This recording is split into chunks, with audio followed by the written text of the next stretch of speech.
For the first time, Robert Gouveia is here, who I reached out to a long time ago because you have dealt with your own censorship issues on YouTube. So we're definitely going to get into that in a second. But I want to go straight to the Proud Boys because over here on your fine YouTube channel with 248 subscribers, they are letting you talk about the Proud Boys. And so we're going to take a risk on my channel too and just assume that, you know what, we're going to ride your coattails of fame on YouTube and they're going to let me talk about this. So just a heads up for everybody in the event that for some reason YouTube decides that like this is not something they want me talking about, we are live streaming also on my other platforms, Rumble, ROKFIN, and Locals. And so feel free to just make sure that you check out the links in the description. You can watch the whole thing if something does happen to stream. Okay. Let's start with the first thing that I want to get into, because if everybody wants to go into the deep detail of the trial, I mean, you've been doing an amazing job covering it, and there are tons of videos people can catch up on. So we're obviously not going to go into the detail that you have been going into. But my first big question for you is, since it's in the hands of the jury at this point, it's been a couple days. Is that a good thing or a bad thing in your opinion for the Proud Boys?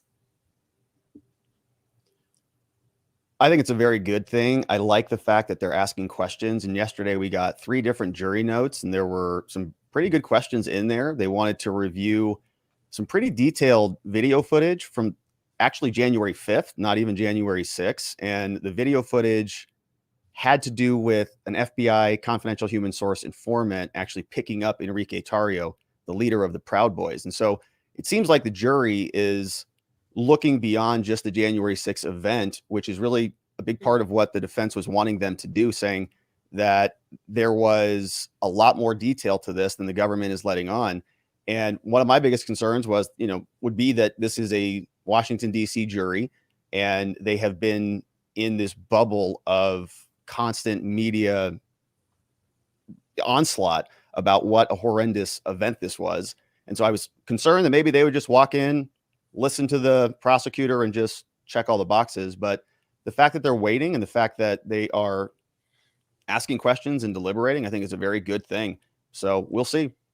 Do you think the disconnect there, or I guess the challenging of what your concerns were going into it by seeing what has in fact happened with the jury, comes because we have seen only a certain amount of video footage, for instance, or we've been inundated with a certain amount of information and narrative about it?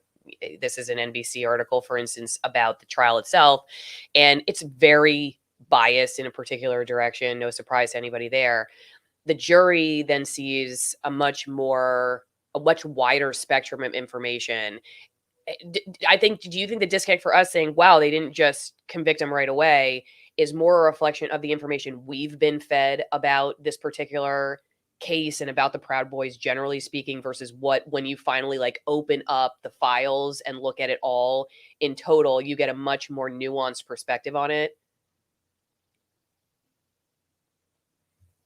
It's a great question. And it really is hard to,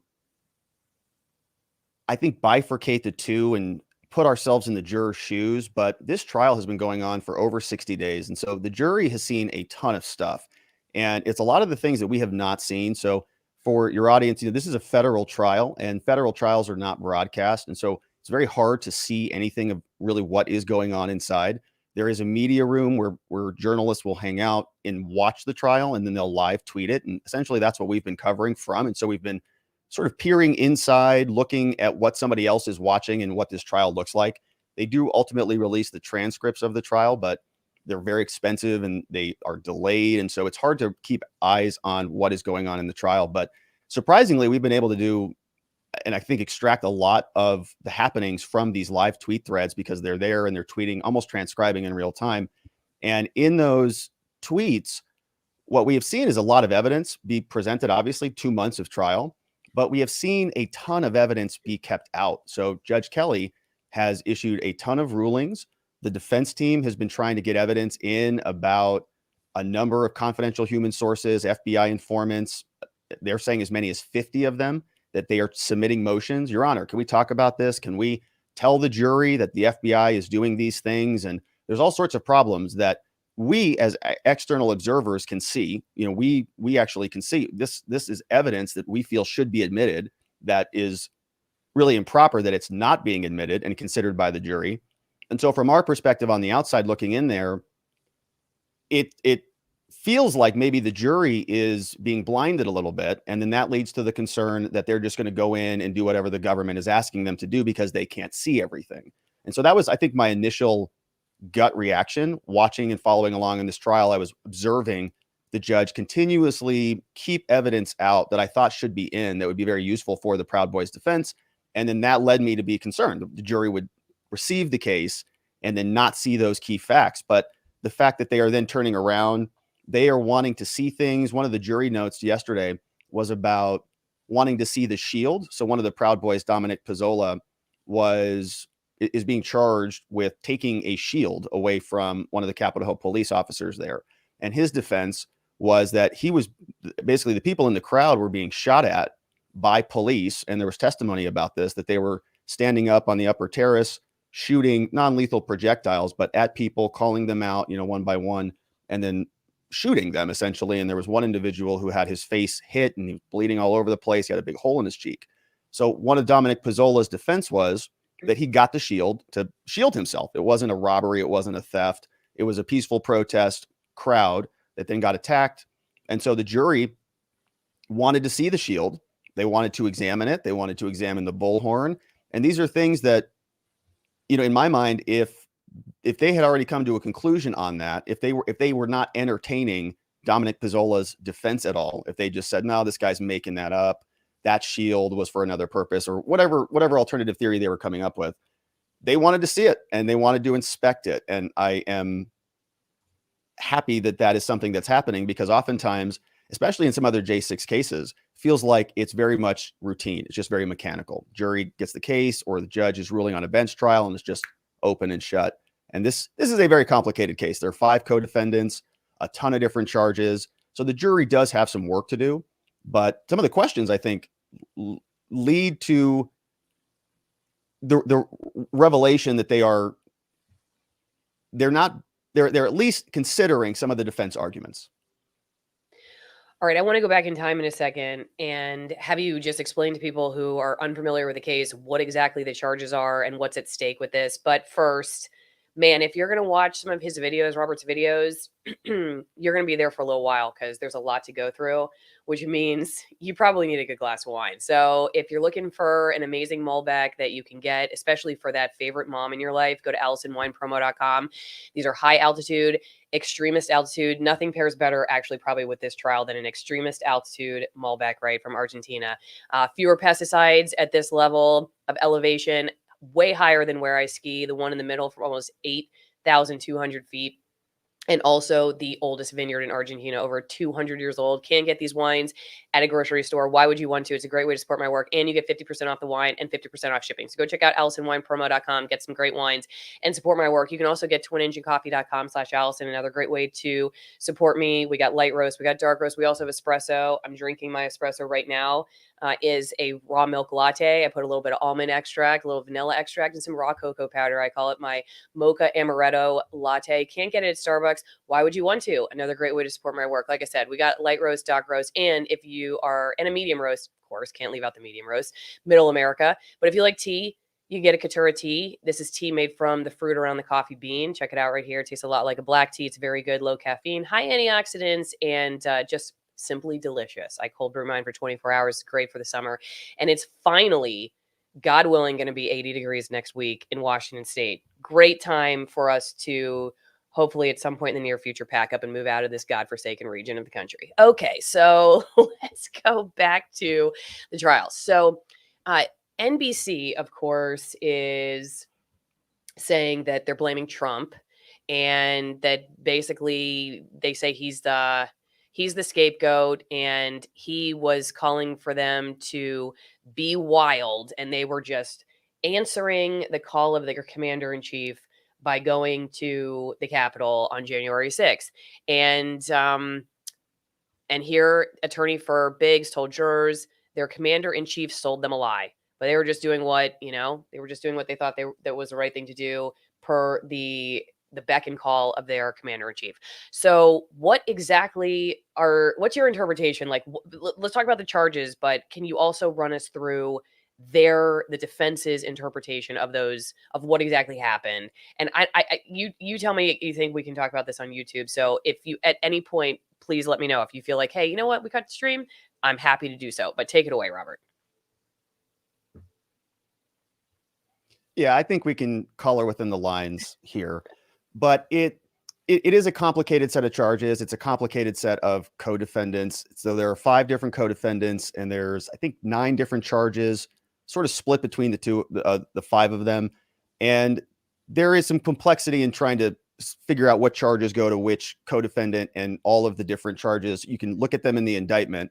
But the big one that we've been really focused on the most is the one that the government is really excited about, which is the sedition and the seditious conspiracy charge. Really, seditious conspiracy is the idea that they were working together to do something on January 6th. And it was one of those charges that I think is not based in evidence. And it's in this trial, it has been presented as text messages between the group of Proud Boys, saying that these people are exchanging statements about what they're going to do on January 6th, which was really about showing up and protesting. And you can read the text messages and come to your own conclusions. I don't want to dive into them too hard on your channel, but they are saying things back and forth with each other. And the government is turning that into a conspiracy. And that charge, I just don't think is substantiated by the evidence, because the testimony that we've heard in this trial has mostly been about these guys having a difficult time organizing a McDonald's order. They were there, they were drinking, they were rallying, they were protesting. And so the events of January 6th are about a riot, about a protest. And so the reason they're bringing Donald Trump up into this is to put him really as a scapegoat and to shift the blame over to him as a DC jury, knowing that the DC jury is not going to like Donald Trump. But the other charges, I think there is some evidence for them. In fact, Dominic Pezzola and his defense team, Dominic Pezzola is the one guy who was, if you watch some of the videos on January 6th, was breaking the window up at one of the entry points after one of the initial breaches. And so even his defense lawyer was saying, look, you might convict him on some of these other charges. And he took the stand. He testified in his own defense, and he said, I'm responsible for a bunch of things here, but we're not responsible for a conspiracy. We weren't colluding to go and interfere with anything, and we're not, this was all a spontaneous thing. And the spontaneity came about because Donald Trump was riling them up. So there's a lot that we can break down, I think, about the individual evidence, but I don't think any of the evidence amounts to showing that there was this big conspiracy that these guys were colluding to literally interfere with the the peaceful transfer of power. There was, 5 of them. There were 50 so-called confidential human sources who were handlers for a bunch of the Proud Boys. And there was almost no evidence presented that the handlers were telling the FBI, telling Homeland Security that these guys were going to do anything like this. And so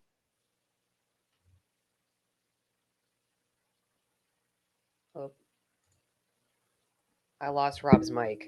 Robert, I lost your audio. And the evidence just doesn't support it. Oh, now it's back. It came back, but I lost it for a minute. Somebody let me know in the chat if you guys heard Now that it's back. that little bleep. Okay. It was just like your last 3 sentences. Can you say them one more time?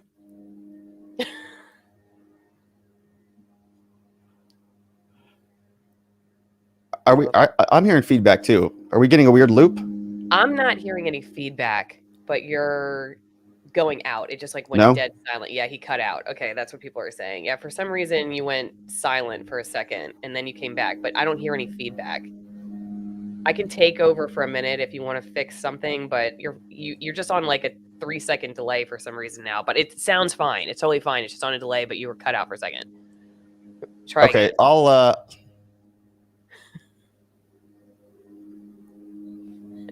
Someone goes, okay. Rob, are you back to your old audio tricks? Is it possible there's somebody who has similar issues to me when it comes to this stuff? Let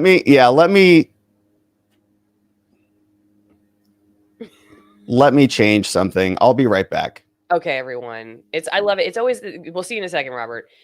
it's always a fun thing when, number one, I get left with very complicated legal issues because I have no idea what I'm talking about.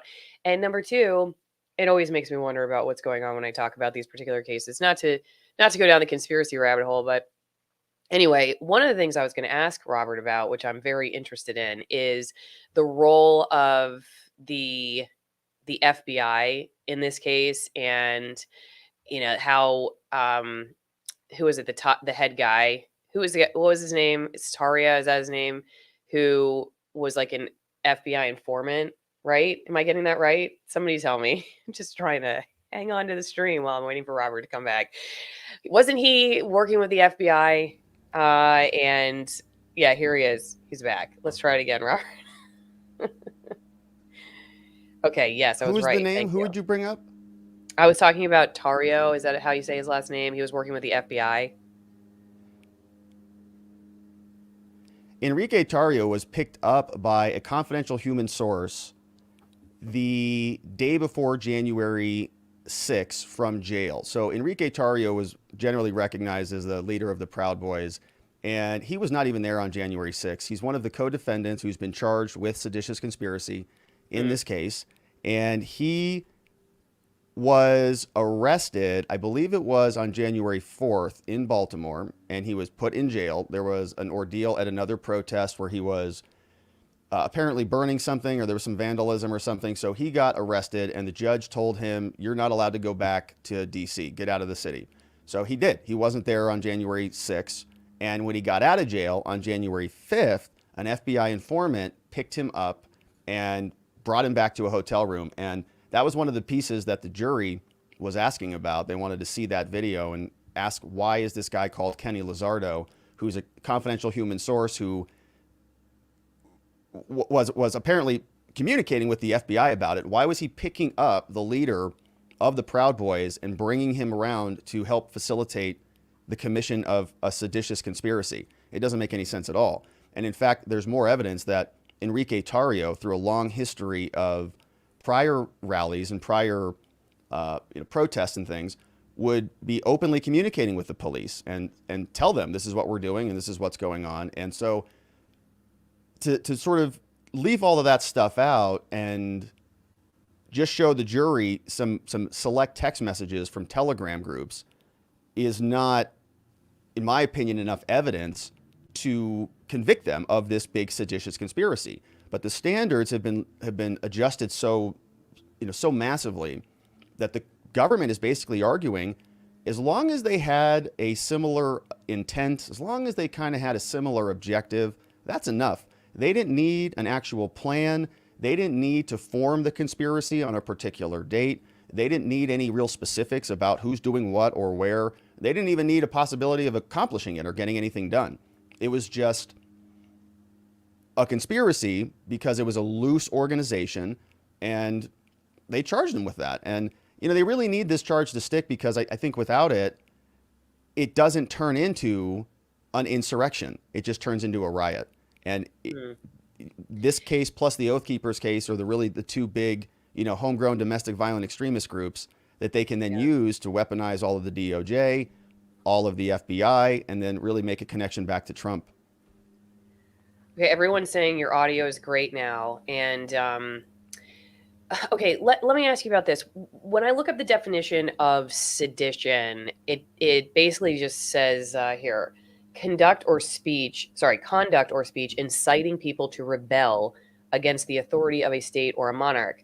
That seems so general to me, and also it concerns me. So I want to know how is it defined legally right now? Because many of us, like on the outside, are watching cases related to this, like sedition or extremism cases, because it seems the goalpost keeps getting moved, and we're like, okay, how do they define sedition? I mean, does my having a YouTube channel where I talk to people about this stuff who have a different opinion, is that sedition? Am I rebelling against the government? Where is the line? So can you define for us legally what they have to prove, I guess, what the prosecution is trying to prove to make that charge a reality? Where's the line in the sand on that, between just like free speech or action that's legal that then crosses into sedition? Yeah, if we wanted to pull up the actual jury instructions of seditious conspiracy, we could, and we could go through them. It's actually, quite boring, and I don't remember them off the top of my head, but there are key elements that the jury needs to prove in order to show these things happen. But Okay.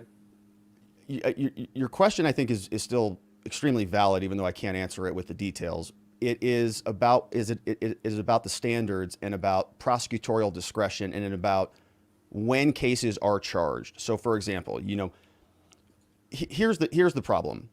We can zoom out on this case and we can just ask ourselves about the application of justice relative to two different defendants. Just to give an example of this, we have the Proud Boys defendants, and we have a guy called Ray Epps, and I think he's okay. We're okay to talk about him as long as you're okay me talking about him. I don't think there's any problems about it. Yes, and there were a lot of questions from people about him, so I'm glad you're talking about him. Go ahead. Yeah, let's just break it down between two different categories of people who were charged. The Proud Boys have been charged with a crime called seditious conspiracy, along with a bunch of other charges like obstruction and 8 other charges. And the conduct that they said that they were involved in was working together, was encouraging people to go into the Capitol building. It was to interfere with the peaceful transfer of power. It was all of the things that we saw on January 6th. Now, they have been charged, they've been prosecuted, and so have another 1,000 or so people also been prosecuted with those crimes. But there are dozens, if not hundreds, of other people who have not been charged with crimes, who have been in that same category of conduct. And so if you are comparing two cases, if you're comparing the Proud Boys case to, let's say, the Ray Epps case, Ray Epps has, in my opinion, done almost, if not worse conduct than many of the Proud Boys and many of the other people who have been prosecuted. So in other words, the law is what the law is. The law is always going to be what the law is, but it's being applied differently. So I'm not saying that maybe the law is bad, or making an argument about the law per se, and you're sort of asking what's the difference. I'm asking about the application of the law. So it's being applied to the Proud Boys. It's being applied to these seditious conspirators for a useful end, where it's not being applied to Ray Epps. And if you just measure the conduct, if you go through the Proud Boys conduct and you say, what did they do? And you say, what did Ray Epps do? It's very, very similar. And a lot of people, I think, are buying into this Ray Epps narrative, and a lot of it's just not true. In his deposition, which is publicly available, he sat down with the January 6th Select Committee and he had a conversation with them. They asked him, did you go into the building? He said, yes, I did.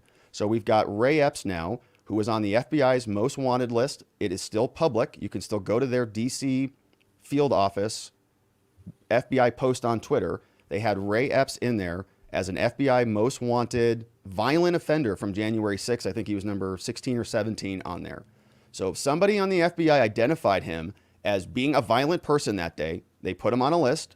We have him on video the day before saying, go into the Capitol, go into the Capitol. He was there at the first breach. There's a ton of video about Ray Epps in the Proud Boys trial itself. In fact, he's standing right next to Zachary Rehl when they're allegedly Zachary Rehl. We don't think it's Zachary Rehl. Zachary Rehl doesn't think it's Zachary Rehl, but Ray Epps is standing right next to him.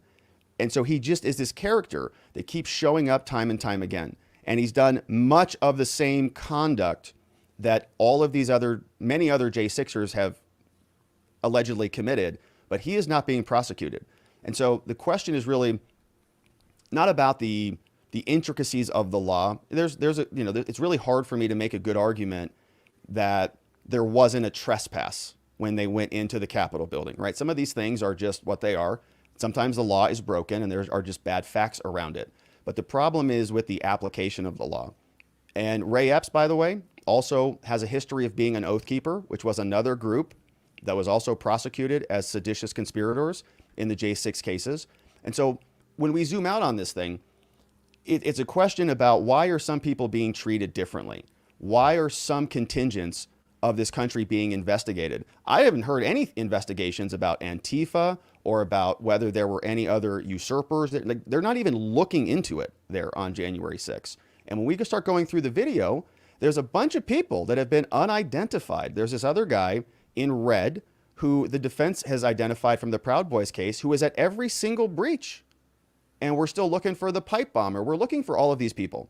But the government conveniently has bifurcated the investigation. They have a whole group of confidential human sources and other actors that were not even a part of the FBI. They were part of it's called HSI, Homeland Security Investigations, part of the DHS division.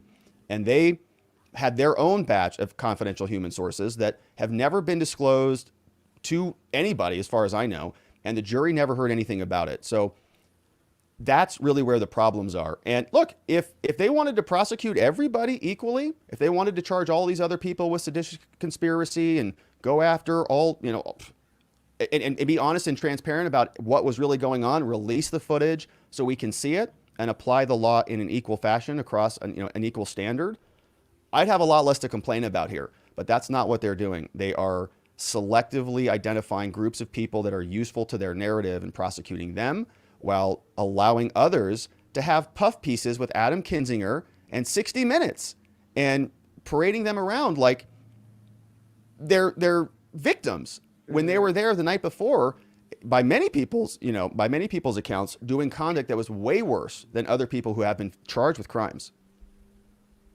Yeah, those are all really good questions. I think it makes people even more concerned about the application, as you said, the application of law in a time like this, or maybe it's always been this way, where certain people just, if there's interpretation, I mean, that's the way I look at it, I guess. If I take it from a journalism standpoint, we're regularly making editorial decisions. For instance, something I was just texting my folks about this morning, if people may have seen the ABC News clip where they said at the end, after interviewing RFK Jr., that they took out a bunch of stuff about vaccines. They'd use their editorial decision-making skills to take all this stuff out because they called it misinformation. And I was just thinking to myself, how many lies or just incorrect, inaccurate statements the news itself makes, or they allow their guests to make on a regular basis, and they don't say, we just took it all out. We took it out. So what is it about this guy, or what is it about that particular topic that they felt like, because if it was just about factually inaccurate information, then I mean, like 75% of the stuff that goes on in the news would eventually be taken out. But so it's like, what happened in this particular case? And so, you're relying on these journalists to use their expertise at interpreting reality for you, and then to regurgitate it in the way they see the world. And we're relying on the judicial system to do the same thing. We're relying on our government to interpret the laws. And what it feels like to those of us watching from the outside is that interpretation is extremely biased, and it's like near impossible if you have become categorized in one of these dissident groups to get a fair trial. And that to me is, I don't even know like what the right word is to describe it. Like once people start realizing that they're not going to necessarily, I mean, maybe some people do, but hey, if you end up in one of these identified groups, you're not going to have justice in the United States of America. I mean, where does that leave people in dealing with their government? I don't know. That seems like that's a road off a cliff at some point. And I think that's why, people are interested in this particular case too. Those of us who are, a lot of people aren't, because they are of the mindset, I think, that, hey, you got what you deserve. There are a lot of people who still think that if you end up in these situations, it's because you deserve it.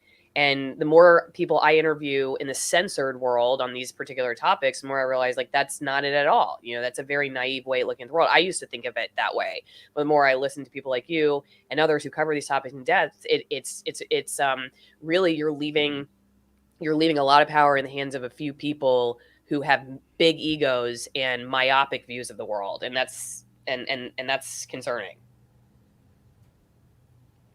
It is concerning. I'm a little bit shocked by what is happening and by the silence from a lot of the people who I thought would be a little bit more friendly and concerned about the evaporation of our justice system. I think that the weaponization of our DOJ and the FBI and all of this post J6 stuff is analogous to, the Patriot Act being delivered domestically across the United States. They're talking about opening up Capitol Hill police offices all around the country. They're talking about, weaponizing IRS agents now. They've got billions of dollars being devoted towards domestic homegrown violent extremisms and HVGEs and DVEs and racially motivated violent extremists and all these different new categories that will eventually turn in, I think, to additional prosecutions. And it's not just it's not just one side, I think, either. I think that this is going to, they're going to come after anybody who challenges the establishment. And I think we've seen some of that with some other prosecutions taking place, in different parts of this country. But ultimately, I think it's going to result in people having less faith in the justice system, in the judicial system, less legitimacy in those systems. And I don't. Uh-oh. We lost your audio again, Robert. Oh, no. We lost your audio. I think that the justice system is politicized. Oh, it came back in, but we lost you again for a few seconds. Hey, let me say this real fast since we're at a stopping point. But I want you to finish what you were saying before I forget, which I may have already forgot because I have mom brain and I was up 3 times last night with my kids. Okay, actually, you know what? What were you talking about? Justice text. Go back to what you were saying. Go back to what you were saying. I'll think of what. See, now we're a mess. We're a mess. It's okay. This is, you know what? 2 negatives makes a positive, right? We're gonna get to it. Finish the last. I was like, write the last couple sentences. Do you remember what you're saying? Rob, you're killing me. No, he's not. He's not killing you. Trust me, it's way worse dealing with me on my channel than the issues he's having. I am way worse. I usually freeze. My thing dumps me out. My guests have to take over my show. It's definitely worse with me. So to be easy on him. All right, let's talk again. Let's see if we can hear you. All right. So am I coming in at all? You're good. Yep. All right. So I think I was talking about just the DOJ and the Trump prosecution, basically, if we have politicized prosecutions.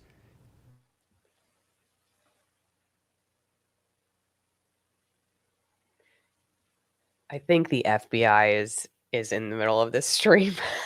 Like, we lost him again. Do you ever have issues talking about this on your channel?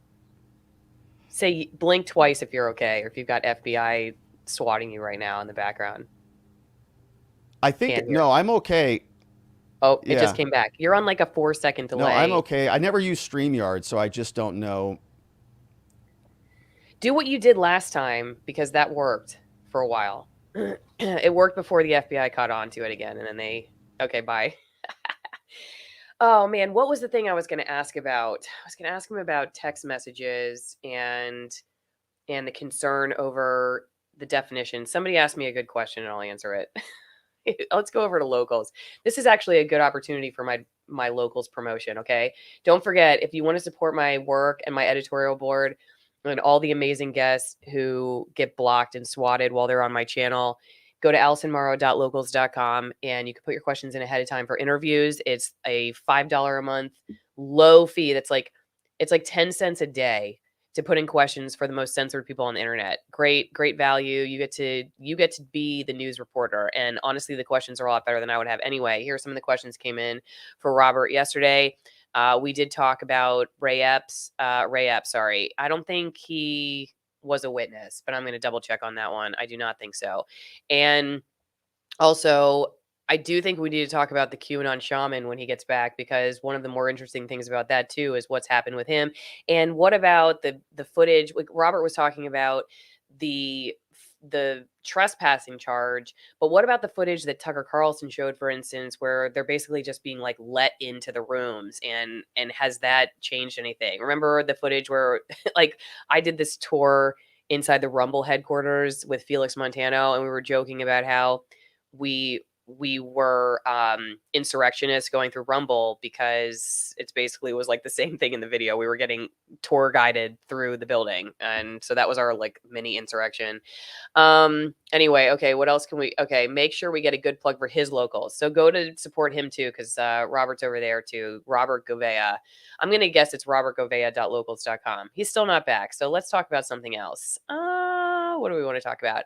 Let's talk about the news business until he gets back, and how that has played a part in all of this. Because I would say that as I was bringing up earlier with RFK Jr. and the ABC segment that they removed portions of related to vaccines, Many of you may not know that before I left the TV news world, months before I quit, one of the interactions I had with a manager of mine, the top manager, well, yeah, close. He was interim, but I mean, he was other than like the general manager, is like the top guy.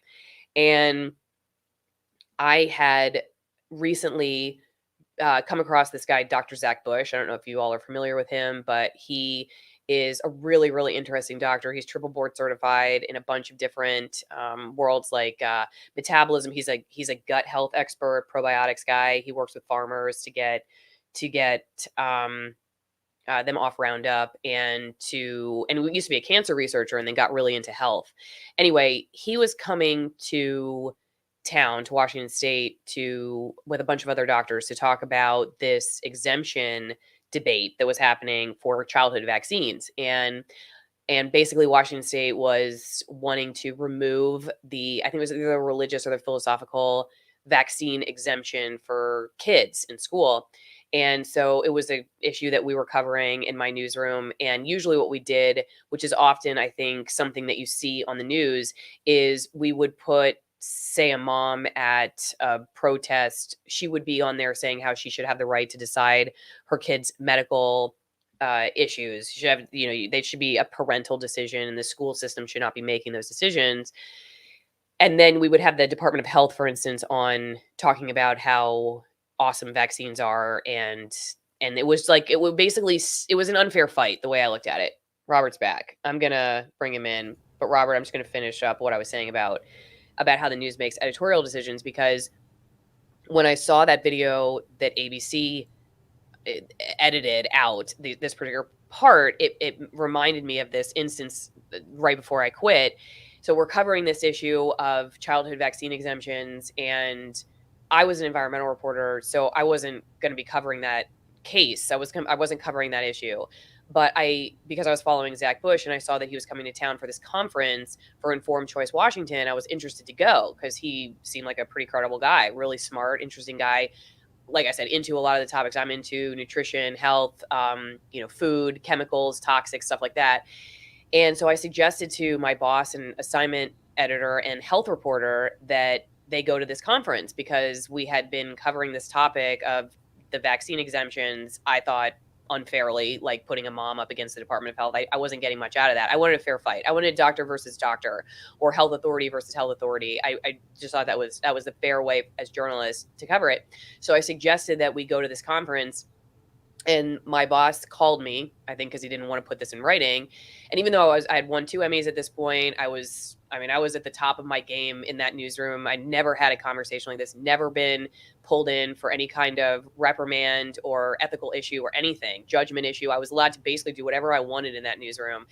He called me up and told me that I was never allowed to discuss, not cover, because I wasn't going to cover the issue. I wasn't even allowed to discuss vaccines in the newsroom anymore with my coworkers or anyone. I had to go direct with him if I had any thoughts about it. I couldn't even open my big mouth during lunch. I wasn't even allowed to do that to talk about vaccines, because I dared forward an email saying, hey, maybe we should go to this conference and hear what they have to say.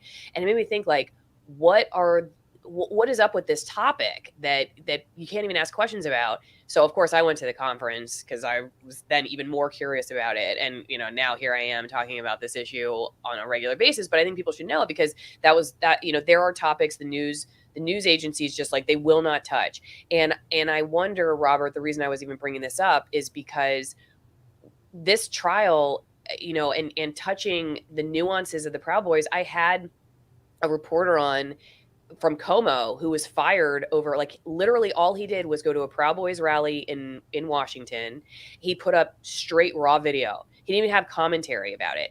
And people said that it was a white supremacist video, even though, like I said, he just showed you what they were saying, because it didn't make him look bad enough. Like, they wanted you to make them look bad, that he didn't do enough editorializing about the topic, and it made them look too good. It was like, well, he just showed you what happened. If that meant that it made the Proud Boys look too good, then maybe you don't know enough about the Proud Boys. I mean, maybe that's your problem, that your opinion is skewed about the Proud Boys. Not trying to run interference for him or not, but, like, the issue may not be his video. It may be your misinterpretation or the way that you have been sold a narrative about that particular group.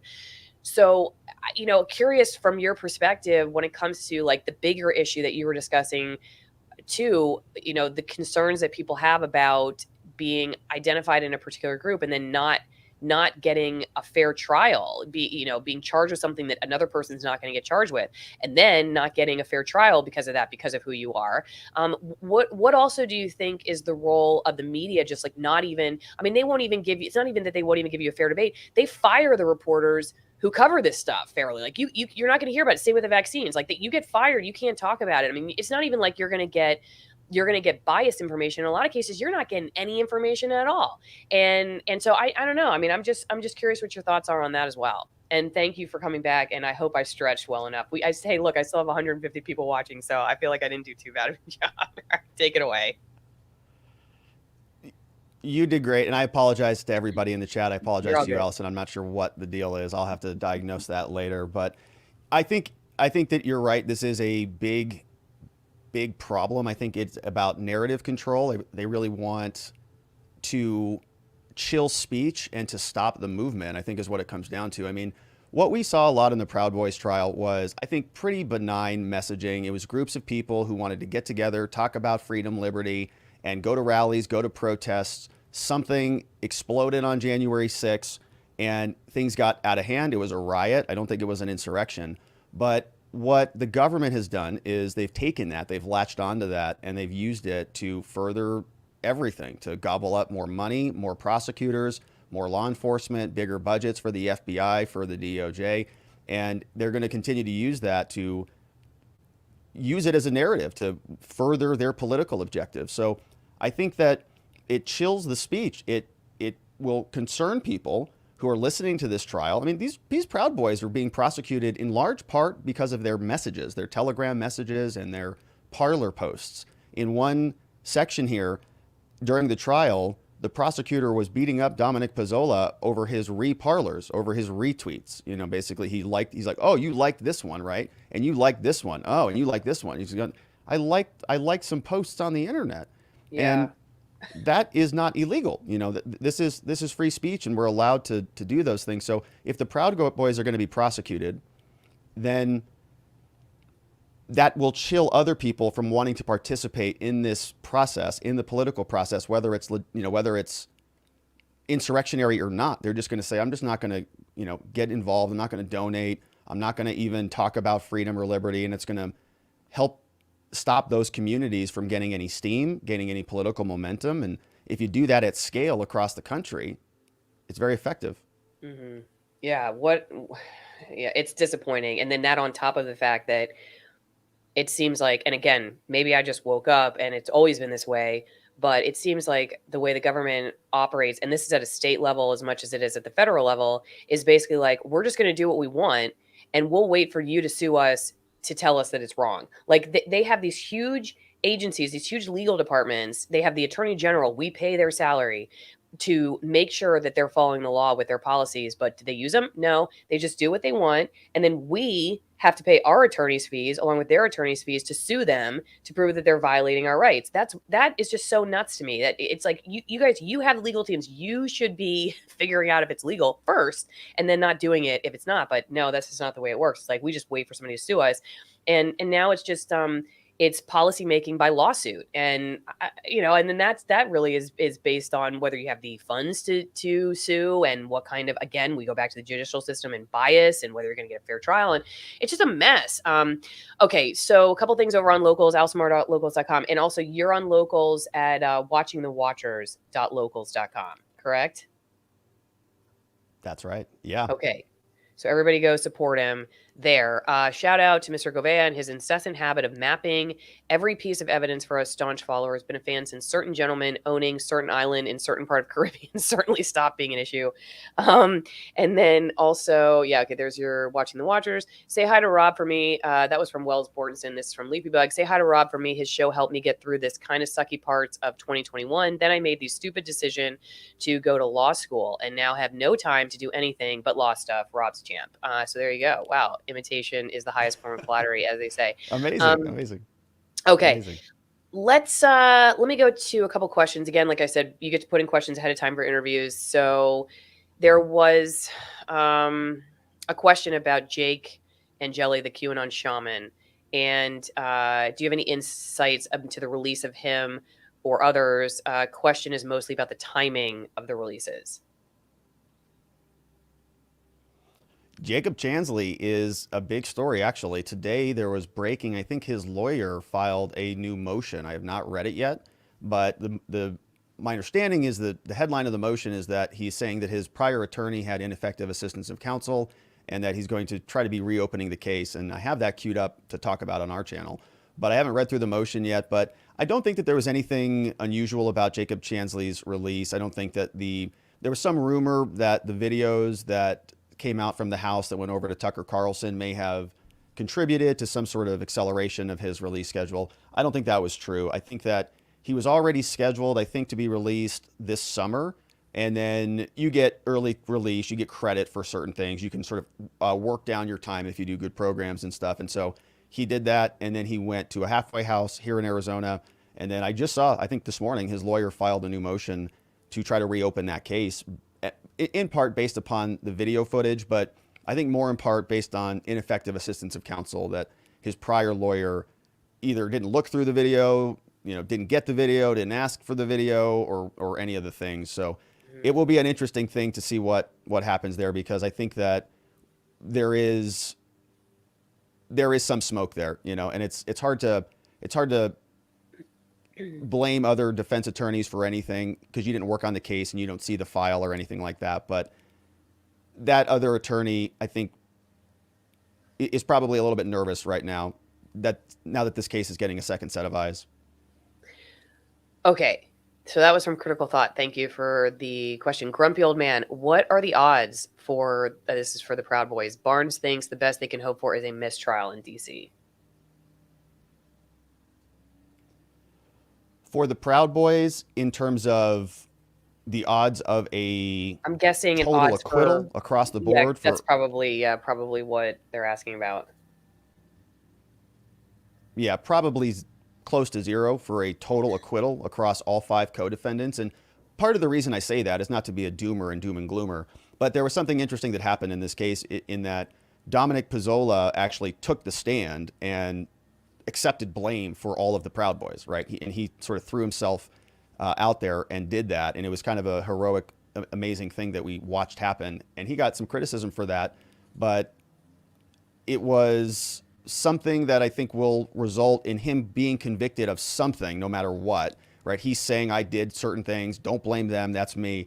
So I think that even in a best case scenario, unless the jury came out and said that what the government did was egregious and they kind of nullify this, there was another attempt to argue for jury nullification by the defense, saying you can dismiss all of this stuff. But we have the leaf blower guy who's right outside. I'm not sure if you can hear that right now, but he showed up to say hello. It's a very the leaf blower guy is here, and so the jury was they were trying to tell the jury that you could nullify this, you could basically find them not guilty regardless of the evidence. And the judge has corrected that. And the jury, I think, will try to find something that they can convict on, but I'm not sure. The big one that I'm concerned about is this seditious conspiracy. I would really love to see the acquittal on that one. And that one, I think, there's a possibility on that one because they're asking questions about it. In particular, they're asking about Kenny Lizardo and this confidential human source. And so if they can say that maybe if the government loses the seditious conspiracy charge, they've lost this case, in my opinion, and that's possible. I knew Agent Leafblower was near. See, that they can't block your audio, so they finally came back. That guy's CIA. You better go out there and ask him for some credentials, That's man. right. I'm telling you, they're like, okay, we can't keep him out with his microphone. I know, they're everywhere. We're gonna show up with a leaf blower, see if we can get him out. Okay. Brisbane asks, if Trump wins, will what seems to be the railroading of people in courts get worse or better? I want to just add a little bit of context to this too, because I also kind of wonder, I have a question about this. From a journalism standpoint, a lot changed in 2016. You saw headlines from the New York Times saying that Trump is challenging our norms of objectivity. We just have to do journalism differently because we have a significant and unique threat.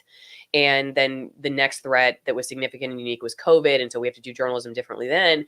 And it's just over time, it's turned journalism upside down, really. Not that there weren't issues before, but when you can sell to people that there is a unique threat that I'm sorry, we just have to take out information. You just can't see it. You can't hear it. It's too dangerous for you. Or we have to really lobby hard in a particular direction. It's for your benefit, for the public good. And then people go, okay, well, I'm really glad I have the journalist here to do the information babysitting for me, because otherwise I would be dead. And so you just keep selling these things. For me, I have a lot of questions about Trump's presidency and how it opened the doors for that. Some people would say the guy's a plant. Other people are like, no, I really like him, and he just got used for the special interests, the powers that be's particular direction that they wanted to go in. Whatever you think about it, something did change with his presidency, and I think there's fair criticism of like what he's come out to say in the wake of some of these trials, or the lack thereof, for some of the January 6th defendants. What do you think? I guess, what do you think about if he does come back and he does win? What happens to all of this stuff? Good question. And I don't know that I've heard him articulate a plan. I could be wrong. Maybe the chat can correct us on that. But there are possibilities that he could pardon a huge swath of people. I have heard him talk about taking out the deep state and reforming the intelligence agencies, but I don't know that he's ever said that he wants to defund the FBI or make any serious changes about the DOJ. And that's something that I would like to hear a lot more of, to be frank about it. I am really disappointed with the entire Republican Party and everybody who is really abandoning, I think, the J6 cause. I think it's a huge mistake, because I think it's being currently weaponized against the J6ers right now, but it's going to allow the creation of infrastructure that is not going to stop at the J6ers. It will continue to be utilized against everybody else. And I don't know why the Republicans have seemingly abandoned it, but Kevin McCarthy, when he took over the House, seemed like he had some energy to release some of the videos over to Tucker. And then as soon as Trump got indicted, we forgot a lot about that. And we really focused the prosecution on the prosecution, not of the J6ers so much anymore. Everything shifted over to the prosecution of Donald Trump, which again, I think is a very important thing. But we saw Jim Jordan kind of shift over. Most of the establishment, politicians at least, shifted over. Nobody wants to talk about J6. Trump is the more interesting story. But I think, Trump may win, and he may reform some of the enforcement agencies on his own behalf, but I don't know how much effort will be focused on the J6ers or righting that wrong. I mean, I hope there is some effort on it, but I think it is a major injustice, because there have been all sorts of, I think, changes around the margins in terms of due process and equal protection that shouldn't stand, just in terms of evidence being admitted, in terms of evidence being disclosed. Allison, we had stories of the DOJ and their confidential human sources going into attorneys' offices and meeting with defense attorneys for defendants, and confidential human sources going into prayer groups and praying with the defendants and going to their family dinners and all of these things. And so the lines that are being crossed here are pretty egregious. We had them listening to attorney-client emails. They were reading the emails that were going in from the jails to the lawyers. So all of these kind of norms that we're used to, the norm of not prosecuting current presidential candidates or former presidents for stupid business transactions, all of these are norms that are just being, thrown out the door, and there will be consequences to that. And I just wish more Republicans would be talking about it and addressing it rather than a lot of the other things that they're focused on. It does kind of, it turns you a little paranoid. I'll tell you what, it's like, am I going to start looking at my 3-year-old if she asks me questions about particular events and go, are you CIA? Like, why do you want to know, Lily? I mean, 'cause Just everybody's so infiltrated, because it's going to make me wonder, my 3-year-old, are you working for the FBI? Like, why do you want to know? What do you want to know about I'm probably not going to be able to let her in the podcast room anymore because I don't want her to give the tips over to the feds. Okay, let's go back to a couple more questions. The headline from MDC News already seems a little skewed. This is the headline that I read earlier. Proud Boys blame Trump as defendants prepare to find out fate in Sedition trial. Has Mr. Gouveia been watching the press coverage? Does he think it will be a factor? The racist trope seems to be the go-to coverage, even when the Proud Boy they're talking about is black. LOL. We did talk a little bit about media coverage of this trial. Do you have anything you want to add about that? It's a good question. It has been a theme inside the trial. The racial angle, I think, has been brought up multiple times. There was one bit of evidence from a rally that was not the J6 rally. It was a November or a December rally, I think in 2020.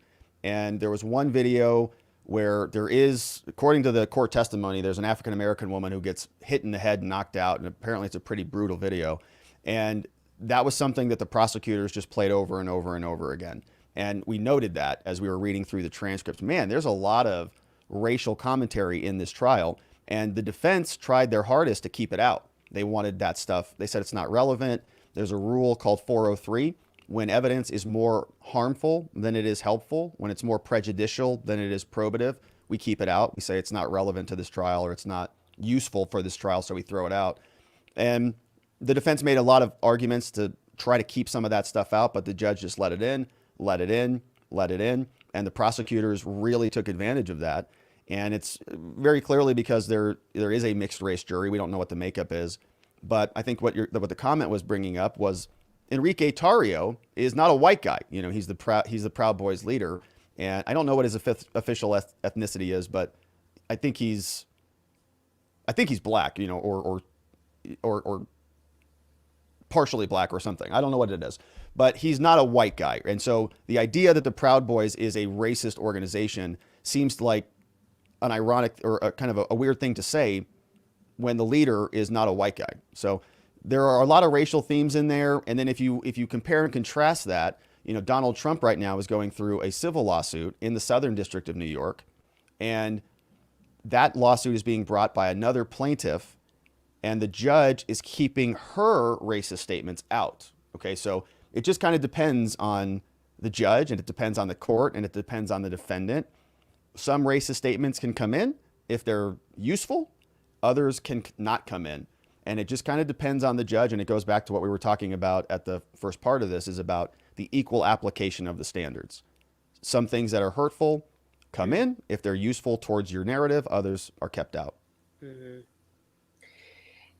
It's really interesting from the perspective of, for me, my first, I guess corporate news editorial decision making would translating now to what is like just flat out censorship on these platforms.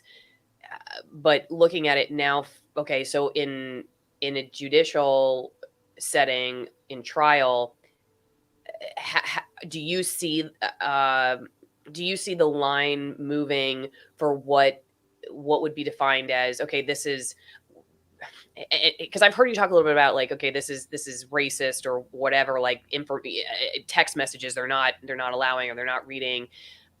Is that becoming more and more of an issue, like how these terms are defined in courtrooms and then whether they're then allowed to be shown as evidence?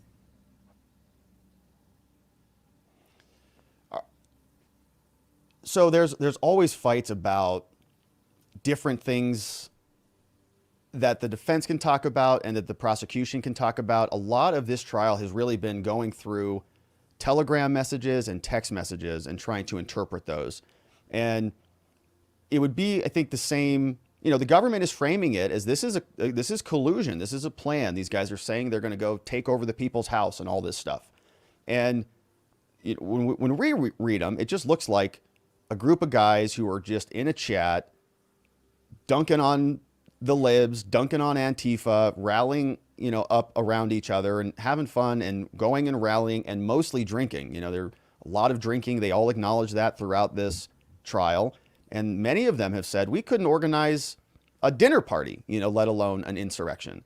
But as they're going through, there's these different bits of interpretation. When they were marching down one of the streets in Washington, one of the Proud Boys put his hand up like this and said, hey, stop like this, or kind of a thing. And so they said, oh, that's stopping. They're in formation. They're forming a line to go and parade through the barricades and take over the Capitol. Whereas the others are saying, no, we're stopping, and we're basically going to be taking photographs, or we're going over to the food truck. And it's the difference between a planned, coordinated event versus something that was spontaneous. And so every little bit of action is being put through the microscope. One of the examples was the shield.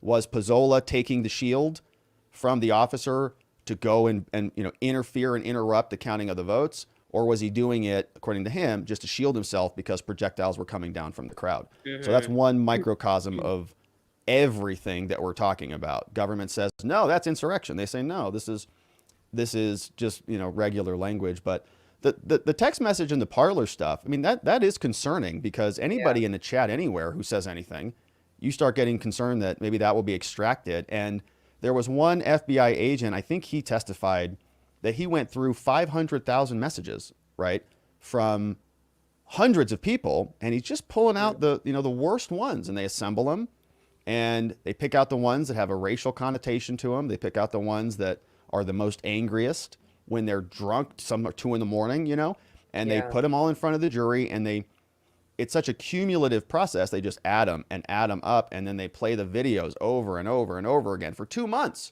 and it's hard to disconnect yourself from seeing that. Mm-hmm.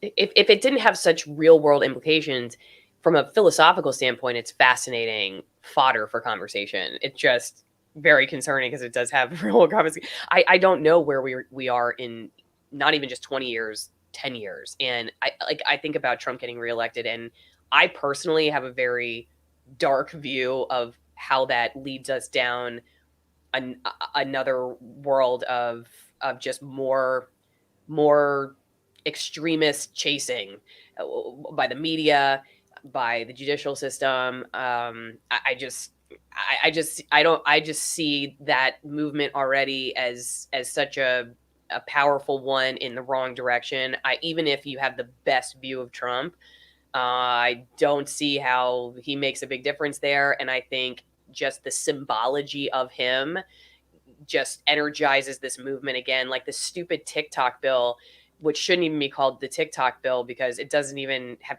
really anything to do with TikTok. I mean, that was how I think they opened the door to get people to jump on it. It's just basically a surveillance bill. And I do think that January 6th event, or this idea of insurrectionists, extremists, that pairs very well with bills like that, because it's like, not only do we have this domestic threat at home, but now they can be weaponized by foreign governments, and look, they're going to use the internet to do it. And I don't know. I don't have a very optimistic view of where we're headed over the next couple of decades. But that's just me, maybe because I'm a journalist, or I worked in TV news, and if it bleeds, it leads. So I just haven't been able to extract that from my brain. I'm just a negative Nelly. Okay, there was one last quick question for you before we let you go about Ray Epps. Was he wasn't a witness or anything, was he, for the trial?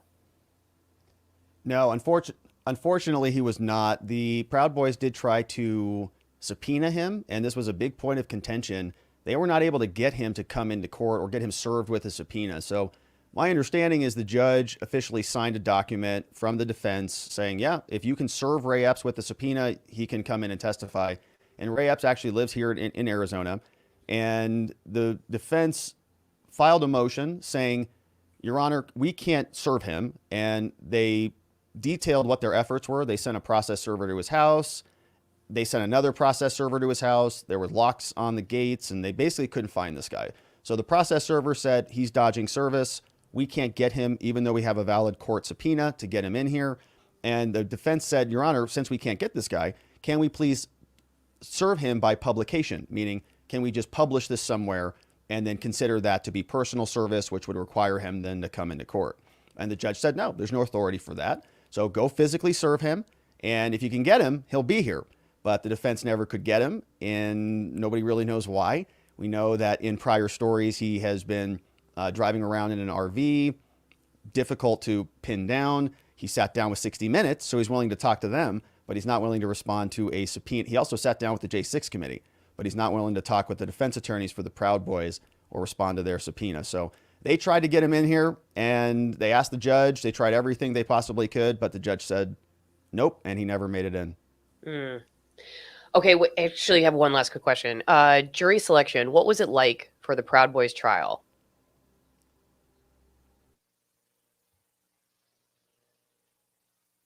I just had to ask another question, and we lost Robert's audio again. Long drawn out processes. You came back. Let's get through this. I think we can get through it without you logging out. Okay. Go ahead. So I don't know the makeup of the jury. Federal jury selection is usually pretty quick, and I think this one was not anything out of the ordinary. So just kind of a standard jury selection. I don't think I have any details or anything that really stands out about it. The only thing that we can extract from this is that it's definitely, a mixed race jury. There are it's definitely not a full white jury or anything like that, because there was a lot of racial conversation in the rulings between the judges and the prosecution and the defense. But in terms of makeup, men, women, or in other trials that we've covered, like we covered the Derek Chauvin trial, the jury selection was a lot more accessible and a lot more paced, so we could see, oh, that guy's a doctor. We actually got to listen to it. In fact, that guy's a doctor. He's got 2 kids, and we could learn a little bit more about the jury, but we don't have those details in these federal trials, unfortunately. Okay. It would be good to know, but there will be more to come. And the jury's going to be back today. They are in court. My understanding is today at 1:30 for a final set of deliberations. So it's possible that they could come to a verdict today, late on a Friday. They're not there now. Actually, they might be there now. They might be getting right back into court now, but unlikely that a verdict will come today. Probably will go into next week. It would be nice if they waited so that my video makes sense for a few days and isn't outdated within the next 3 hours. So I'm just putting in a plug. You guys could just hold off. I'm sure you're watching. Yes, that would be nice. Yes, that would be nice. Okay. Robert, thanks so much. Again, everybody go to watchingthewatchers.locals.com or check out Robert's channel right over here on the YouTubes. I'm sure you're going to be back at it as soon as the jury comes back in or there is a verdict. So if you're interested in the case or any other cases for that matter, I really appreciate how reasonable and thoughtful and thorough you are with your content, and my blood pressure has stayed very, very much the same throughout the entire conversation. Even though the information kind of sucks, but your temperament, which is, I give people credit for this, because I do think in alternative media, especially when talking about a lot of these cases, that there is kind of like a rage bait, fear bait kind of stuff that goes on. Not to say that there isn't a lot of concern, but I just, I really appreciate the person who tries to break this stuff down, and doesn't like have their blood boiling and everybody's freaking out in the chat all the time. So I just think there's value to that. In the least of which, it makes it hard for those who want to shut us down on these platforms from saying that, we're just stirring the pot or whatever. Like, you're reasonably going through the information. And so I just put in a plug for everybody to go check you out, because I think from a legal standpoint, you're interested in it, you're going to get a lot of information. And I don't think that, you're like just trying to use people just to get them all angry and scared. So, and I just think people deserve a compliment for doing that. So thank you, Robert, for being one of those people. Well, thank you, Allison. I really appreciate that. I appreciate your work, and I apologize for some of the technical problems, but I had a great conversation with you, and, I appreciate your work, and I think you're right about that. And I think you do the same thing. I think there are solutions to all of these problems, and it feels scary and it feels kind of messy right now. But as some of these, personally, I think as some of these institutions that have been the cages in many ways of a lot of our liberties, as they start to have issues, that means that we're going to be freed in a way. And so it may be a little bit messy, but I think ultimately, liberty, freedom will prevail. And I'm grateful, for people like you and the opportunity to have these conversations. So thanks for inviting me on. Yeah, I hope you'll come back sometime. Okay, everybody. Thank you for watching. Don't forget to go check out Robert's channel. He's on Locals too. So am I.